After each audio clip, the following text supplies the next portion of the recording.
বয়স যখন 7 হয়, বারবার যখন সালাতের কথা বলবেন, সাথে করে নিয়ে দাঁড়াবেন, জুমার দিন মসজিদে নিয়ে যাবেন, মাঝে মাঝে নামাজে নিয়ে যাবেন। 7, 8, 9 এই 3 বছরের ট্রেনিং এ 10 বছর তো এমনি পাক্কা নামাজে হয়ে যাবে। নাকি বলবেন হুজুর আমি তো পড়ি না, আমারই তো খবর নাই। ছেলেরা যে বলবো বাবা নামাজ কায়েম কর, এর আগে কিন্তু নিজের মুসল্লি হইতে হবে।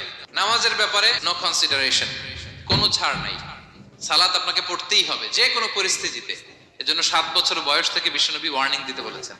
10 বছর বয়স হলে প্রয়োজনে রূঢ় আচরণ করো, শাসন করো, প্রয়োজনে মৃদু প্রহার করো।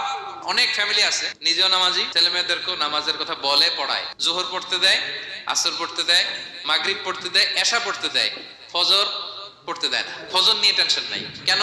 আমার কলিজার টুকরা সন্তান ঘুমায় হুজুর, কাঁচা ঘুম কেমনে ভাঙাই। যে বাবা মারা মনে করে সকালে কিভাবে ডাকি, উঠতে চায় না হুজুর, কাঁচা ঘুম কষ্ট হয়ে যায়। ফজরের সময় যদি আগুন লেগে যায় আপনার ঘরে, কি করবেন? আরেকটু ঘুমা, কাঁচা ঘুম।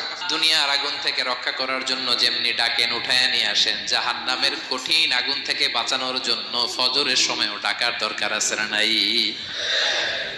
দুনিয়ার আগুনের চেয়ে কমপক্ষে 70 গুণ বেশি তেজওয়ালা। বিষ্ণু বলেন নারুকুম তুকিদুন, যে আগুন দিয়ে কিচেনে রান্না করো, জাহান্নামের আগুন কিন্তু এই আগুন নয়। জাহান্নামের আগুন দুনিয়ার আগুনের চাইতে কমপক্ষে 70 গুণ বেশি তেজওয়ালা। তাহলে ফজরের সময় ডাকবেন তো ছেলে মেয়েকে, হ্যাঁ, নিজেও পড়বেন, ছেলে মেয়েদেরকেও ডাকবেন। আকিমিস সালাহ।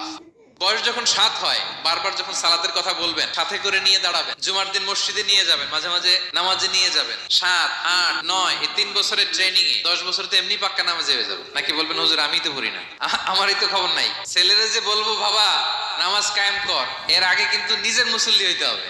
নামাজের ব্যাপারে নো